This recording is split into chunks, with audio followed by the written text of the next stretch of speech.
اور آخری بات پھر میں آپ کے حوالے سے عرض کروں گا کہ انہوں نے مجھے نا طائف کا واقعہ سمجھایا. آپ ہم سب نے پڑھ رکھا ہے.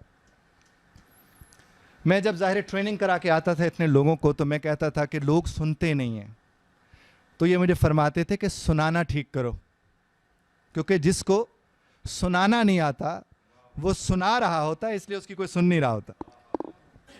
سنانا تو کہتے اس کے لیے ظاہر وہ فرماتے سنو, اچھے لوگوں کو سن کے ہی اچھا سنایا جا سکتا. دوسرا مجھے یہ فرمانے لگے کہ کبھی کسی سے مت کہنا کہ تمہیں سمجھ نہیں آ رہی, اور تمہیں سمجھ نہیں آ رہی. اور میں نے کہا تو میں کیا کہوں, کہتے ہیں پہلے نا یہ والا جملہ شیشے کے سامنے کھڑا ہو کے بولو. جب میں نے شیشے کے سامنے کھڑا ہو کے وہ جملہ بولا تو مجھے سمجھ آئی کہ مجھے سمجھ نہیں آ رہی کہ انہیں سمجھ نہیں آ رہی.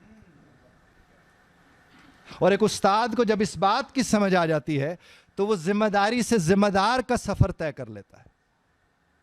تو مجھے طائف کا واقعہ انہوں نے یہ فرمایا, کہنے لگے کہ دیکھو بیٹا, جب نبی کریم صلی اللہ علیہ وسلم تشریف لے گئے تو کس مقصد کے تحت گئے تھے؟ میں نے کہا جی دعوت دینے گئے تھے. تو کہنے لگے ان کے ساتھ ہوا کیا؟ میں نے کہا جی نالین مبارک تک بھر گئے تھے لہو سے. تو کہنے لگے کہ اس وقت فرشتے نے کہا کیا آ کر؟ میں نے کہا جناب فرشتے نے یہی کہا کہ کہو تو ان پہ پہاڑ گرا دوں. کہنے لگے بس یہیں رک جاؤ اور بات سنو. میں نے کہا فرمائیے. فرمانے لگے کہ رب رحمت للعالمین مخاطب تھا رحمت للعالمین سے. ذرا جملے پہ غور کیجئے گا قبلہ شاہ صاحب.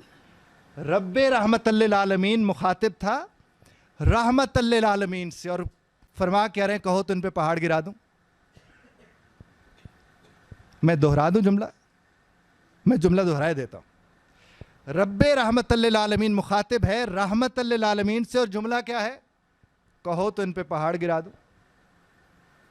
وہ رازداں تھے نا.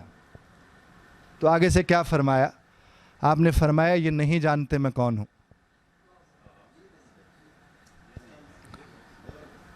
تو ان کو کچھ دینا بھی ہے تو ہدایت دیجئے. سمجھ رہے بات؟ آپ کے ہمارے رشتوں میں اگر یہ بات آ جائے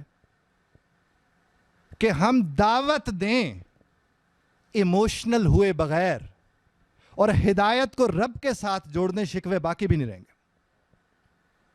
جب ہم ہدایت اپنے ساتھ جوڑ لیتے ہیں پھر شکوے بھی ہوتے ہیں, پھر شکر بھی نہیں ہوتا, پھر مسائل بھی ہوتے ہیں.